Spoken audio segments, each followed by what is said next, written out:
खम्बा घनी मारो राजस्थान परिवार पे आप सबका बहुत बहुत बहुत स्वागत है। ईडियम फ्रेजेस करने वाले हैं हम। ईडियम फ्रेजेस सीरीज को सब बहुत पसंद कर रहे हैं। बीच में कुछ वीडियोस नहीं डाल पाई तो एक वीडियो 2-3 दिन पहले डाला है। अगर आपका मिस नहीं हो गया हो तो उस पार्ट को जाकर जरूर देखेगा। तो आज स्टार्ट करते हैं ईडियम फ्रेजेस। ये नया सेट है, 20 से स्टार्ट कर रहे हैं। कुछ इसमें पुराने आएंगे तो आपकी रिविजन हो जाएगी और कुछ इसमें नए आएंगे, ठीक है। तो स्टार्ट करते हैं। B in the driving seat. मैंने बताया था ड्राइविंग सीट पे कौन होता है, उसके ऊपर बहुत बड़ी रिस्पॉन्सिबिलिटी होती है। हम किसी बस में जा रहे हैं, हम किसी जहाज में जा रहे हैं, हम किसी ट्रेन में बैठकर जा रहे हैं, तो हम ड्राइवर पे बहुत ज्यादा विश्वास करते हैं। क्यों? क्योंकि उसको सही सलामत हमें एक जगह पर पहुंचाने की जिम्मेवारी किसकी होती है? जो ड्राइविंग सीट पे होता है। तो be in the driving seat का मतलब है सारी जिम्मेवारी ले लेना, to take the whole responsibility, सारी जिम्मेवारी का भार उठा लेना। एग्जाम्पल देखो, Ramesh is the eldest son. Ramesh अपने घर में सबसे बड़ा बेटा है and so he is in the driving seat after his father's death. अपने पिताजी के मृत्यु के बाद वो ड्राइविंग सीट पे है, यानी कि उसके ऊपर घर की सारी जिम्मेवारी आ गई है। उसके बाद है बियर द पाम। पाम का मतलब होता है हथेली। जब आप सेलिब्रेशन करते हो, वो इमोजी देखा है, ऐसे वाला एक इमोजी आया हुआ है सेलिब्रेशन वाला, तो बियर द पाम कुछ ऐसा ही है। सेलिब्रेशन कब करते हैं? जब हम कुछ जीत जाते हैं। तो इसका मतलब है टू बी विक्टोरियस और विजयी होना। तो भी विक्टोरियस और विजयी होना, और हम सारे एमआर पेन्स भी क्या करेंगे? बियर द पाम, विजयी होने ही वाले हैं, ठीक है। अवर school bore the palm. Our school bore the palm in the dance competition held at the district level, ठीक है। तो मैं भी बोलूंगी सबको जब जब हमारे एमआरपीएंस का सिलेक्शन होगा एग्जाम्स में। उसके बाद है बीट द एयर। ये दो करने हैं बच्चों, हवा वाले एक साथ, बीट द एयर, और एक आप करोगे बाइट द डस्ट, ठीक है। दोनों का मतलब कुछ कुछ एक जैसा है, ठीक है। हम कोई ऐसी ऐसी बातें कर रहा होता तो बोलते ना, एयर का मतलब होता है हवा। क्यों हवा में तीर चला रहा है? मतलब कोई ऐसी बात करना जिसका कोई आनी जानी नहीं होनी, कोई ऐसी कोशिश करना जिसका कुछ नहीं रिजल्ट आना, ठीक है। तो बीट द एयर, हवा में पीटते रह जाना, हाथ पीटते रह जाना, कुछ आना जाना होना नहीं। टू मेक यूजलेस एफर्ट्स, ठीक है। क्या करना बच्चों? एक सेकेंड रुको जरा। यूजलेस एफर्ट्स, ठीक है, व्यर्थ प्रयास करना। Trying to reform a hardcore criminal is like beating the air. मतलब कोई बहुत बड़ा वाला क्रिमिनल है, उसमें बदलाव लाना एक मुश्किल काम है। व्यर्थलेस मतलब व्यर्थ प्रयास है, ऐसा ये बोल रहे हैं एग्जाम्पल के थ्रू, ठीक है। उसके बाद है bite the dust. Bite the dust, bear the air, वो यूजलेस एफर्ट कर रहा है तो बाद में क्या होगा? वो हारेगा ही बंदा। तो बाइट द डस्ट का मतलब है धूल चाटना, हार जाना। टू बी डिफीटेड, हार जाना। In every match the Pakistan team bit the dust. Pakistan team हमेशा हारती है, बिट द डस्ट, ठीक है। बिट द डस्ट मतलब सेकंड फॉर्म यूज किया है वर्ब का, ठीक है। उसके बाद है बेड ऑफ रोजेस। तो रोजेस तो गुलाब, सबको पता है, खुशनुमा माहौल हो जाता है, आराम वाली जिंदगी, चैन वाली जिंदगी, इसका तो कुछ सोचना नहीं है। सरल और आराम की स्थिति, बहुत कंफर्टेबल पोजीशन में होना, इजी एंड कंफर्टेबल सिचुएशन, ठीक है। The life of a prince is a bed of roses, ठीक है। तो एक राजकुमार की जिंदगी कैसी होती है? सरल और आराम होती है, ऐसे आप बोल सकते हो। इट इज एज सिंपल, ठीक है। जल्दी से लाइक कर दो अगर पसंद आ रहा है। और आज का अपना लास्ट वाले 2 इडियम्स तो करेंगे मस्त वाले तरीके से, जैसे हमेशा करते हैं, ठीक है। बी इन वंस बॉनेट, ठीक है। बी इन वंस बॉनेट का मतलब है कि कोई ऐसी चीज, कोई आप बोले जा रहे हो, कोई ऐसी चीज बोल रहे हो जो दूसरों के लिए बिल्कुल इंपॉर्टेंट नहीं है, कोई नहीं सुन रहा आपकी बात, ठीक है। बी इन द बॉनेट, ठीक है। इसका मतलब क्या है? Go on talking about something which other people think is not important, ठीक है। जो दूसरे लोग समझते हैं कि वो इंपॉर्टेंट नहीं है।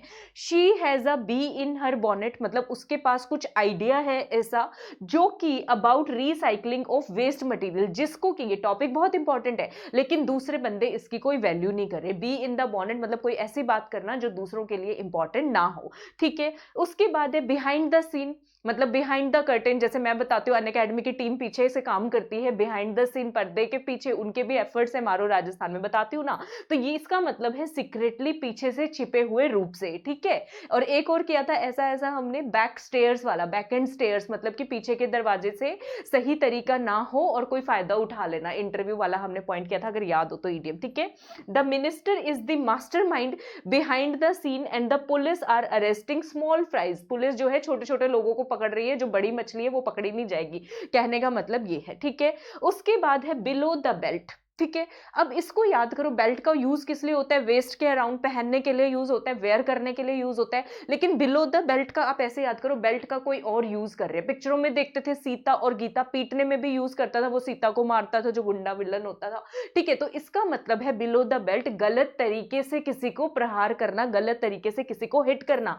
To strike unfairly, to strike unfairly इसका मतलब हुआ। क्लियर है। इसके बाद बिसाइड वनसेल्फ का क्या मतलब है? बिसाइड का मतलब ये नहीं है के अलावा, नहीं, बिसाइड वनसेल्फ का मतलब है बहुत ज्यादा नर्वस फील करना। तो ये बिल्कुल अलग सा है, इसको अलग से याद करोगे। एक्सट्रीमली वरिड, ठीक है, एक्सट्रीमली वरिड, ठीक है, बहुत ज्यादा चिंतित हो जाना। ये कुछ कुछ वैसा है बेटेड ब्रेथ जैसा, याद है आपको, we waited for the result with bated breath, मतलब बहुत चिंता में थे हम, सांस की बिल्कुल हमारी अटकी हुई थी और हम रिजल्ट की वेट कर रहे थे। तो कुछ कुछ वैसा है चिंता में होना। ठीक है, to fair extremely nervous, beside oneself, before any exam I am beside myself, मैं बहुत परेशान हो जाता हूं। तो ये bated breath वाला ही है कुछ कुछ। ठीक है, beside the mark का मतलब है irrelevant, जो चीज इंपॉर्टेंट ना हो। the judge did not hear any argument that was beside the mark, जज ने कोई आर्ग्यूमेंट नहीं सुना जो कि काम का नहीं था। ठीक है, beside the mark मतलब irrelevant, beside oneself मतलब चिंतित होना, ठीक है, नर्वस होना, ऐसा। अच्छा, ये वाला हमारा मेन है, इसको स्टोरी के साथ करेंगे। बिटवीन स्काइला एंड कैरिबिस, ठीक है, बिटवीन स्काइला एंड चैरिबिस, बोलना चाहो चैरिबिस बोलो, जो बोलना है बोलो। ठीक है, उसके बाद है बिड डिफाइंस। बिड डिफाइंस का मतलब है डिफाइंस में पकड़ो डिफाई, डिफाई में पकड़ो दफा करो, मतलब हम तुम्हारी नहीं सुन रहे हैं, हम मना कर रहे हैं तुम्हें। ठीक है, तो बिड डिफाइंस का मतलब है टू डिफाई, किसी की आज्ञा मत मानना, अवज्ञा कर देना। ठीक है, the army is bidding defines by going against the government. ठीक है, बिड डिफाइंस तो याद करेगा, दफा करो, हम नहीं मान रहे तुम्हारी कोई भी बात, अवज्ञा कर देना। ठीक है, उसके बाद बाइट द डस्ट हो गया डिफीटेड। ब्लेज द ट्रेल अभी करवाऊंगी, इन दोनों के आज स्टोरी है। ठीक है, blessing in disguise, blessing in disguise मतलब कुछ जो है समथिंग, कुछ अच्छा हो जाना जो दिखने में बुरा लगता है। ठीक है, समथिंग इंट्रिंसिकली गुड, जो अंदर से अच्छा हो लेकिन हैविंग अ बैड अपीयरेंस। ठीक है, जैसे कोरोना आया तो बहुत सारे जो आप कोचिंग इंस्टीट्यूट बोलोगे, ऑनलाइन कोचिंग इंस्टीट्यूट बहुत ज्यादा चले हैं। ठीक है, तो वो हुआ है, वो ब्लेसिंग इन डिस्गाइज है, उसको हम मना नहीं कर सकते, है तो है, फैक्ट है वो तो भाई। ठीक है, तो he missed the train but it was a blessing in disguise as the train met with an accident. ठीक है, उसकी ट्रेन छूटी तो अच्छा हो गया उसके लिए, क्योंकि ट्रेन का आगे चल के क्या हो गया, एक्सीडेंट हो गया। क्लियर है सबको। ठीक है, उसके बाद है ब्लो वंस ऑन ट्रम्पेट। आज ट्रंप की विदाई हुई है। ट्रंप की विदाई क्यों हुई? अपनी खुद की ज्यादा चलाते रहते थे, खुद की प्रशंसा करते रहते थे, किसी को सुनना नहीं। WHO से भी अपने आप को छीन लिया, पेरिस समझौते से भी अपने आप को हटा लिया। ठीक है, तो अपनी ढपली अपना राग, ट्रम्पेट देखा होगा, सबको पता होगा। तो to praise one own self, अपनी ही प्रशंसा, अपनी ही शेखी पगारना, अपने मुंह मियां मिट्टू होना।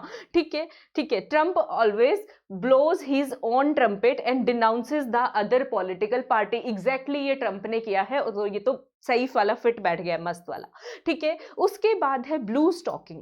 ब्लू स्टॉकिंग पुराने जमाने में एक सोसाइटी हुआ करती थी, इसमें लेडीज आपस में मीटिंग करती थी, पढ़ी लिखी महिलाएं होती थी। ठीक है, और इनफॉर्मल बातें भी करती थी। जो फॉर्मल मीटिंग में ड्रेस होती थी उसकी जगह ये ब्लू कलर की ड्रेसिंग्स पहनती थी, ब्लू स्टॉकिंग्स पहनती थी।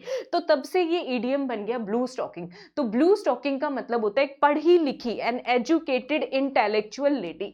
ठीक है, a blue stocking was rarely found in medieval India. तो वो कह रहे हैं एक पढ़ी लिखी लेडी जो है मध्यकालीन भारत में बहुत कम मिलती थी। ठीक है, तो ये कहने का मतलब है ब्लू स्टॉकिंग। इमेज देखना चाहते हो? चलो दिखाती हूँ, रुको जरा, ये रही ब्लू स्टॉकिंग। ठीक है, इसका कलर ग्रीन है लेकिन यहाँ पे आपको ब्लू ही दिखाई देगा, दिख रहा है ना। ठीक है, उसके बाद करते हैं ब्लेज द ट्रेल।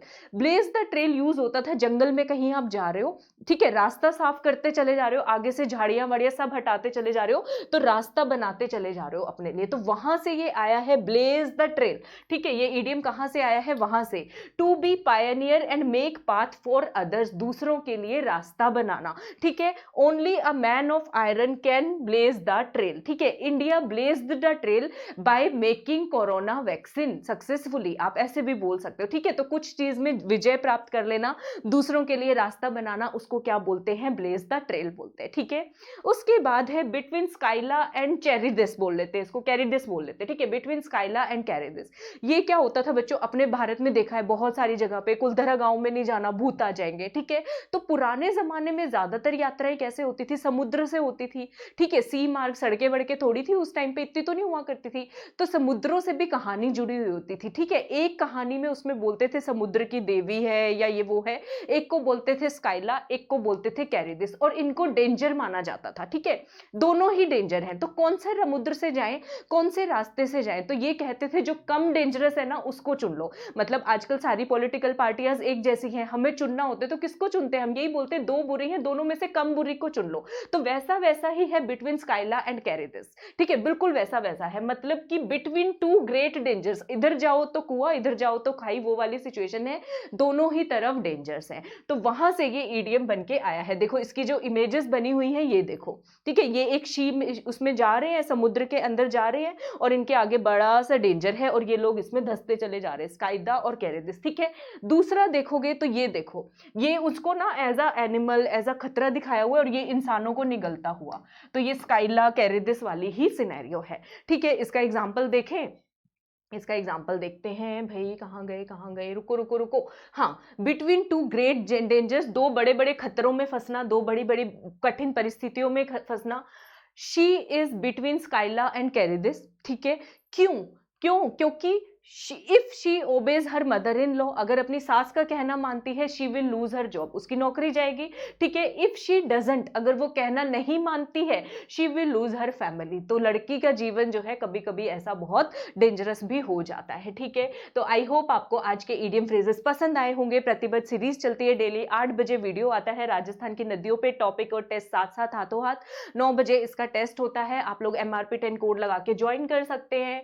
इसके साथ साथ अनअकैडमी पर हमारी फ्री क्लासेस देखने के लिए, प्लस कोर्सेज को ज्वाइन देखने के लिए कोड क्या लगाओगे, मारो राजस्थान। जितने भी MRPN है सबके दिमाग में छप जाना चाहिए MRP 10, आवाज मेरे कानों तक आनी चाहिए जब बच्चा अनअकैडमी प्लस पे जा रहा है फ्री क्लासेस के लिए या फिर स्पेशल क्लासेस के लिए, ठीक है, MRP 10। और मेरे कोर्सेज आने वाले जो चल रहे हैं, एस्पायर RAS इंग्लिश मीडियम, जिसमें मैं इंडियन आर्ट एंड कल्चर पढ़ा रही हूँ, हिंदी मीडियम में राजस्थान पॉलिटी, 25 जनवरी से कोर्स स्टार्ट है। रीट के कोर्सेज को ज्वाइन कर सकते हैं, ठीक है। हमारे यहाँ पर सारे कोर्सेज है, REET level 1 level 2, get subscription पे क्लिक करो। RAS वाले बच्चे 2 साल का, रीट वाले कॉलेज लेक्चरर वाले बच्चे 3 महीने का। MRP 10 कोड लगाओगे आप सबको 10% डिस्काउंट मिलेगा। मुझसे कनेक्ट कर सकते हो, हमारे फेसबुक पेज, टेलीग्राम चैनल जो है RAS क्रैकर, यहाँ पे आपको PDF भी मिलती है इसकी।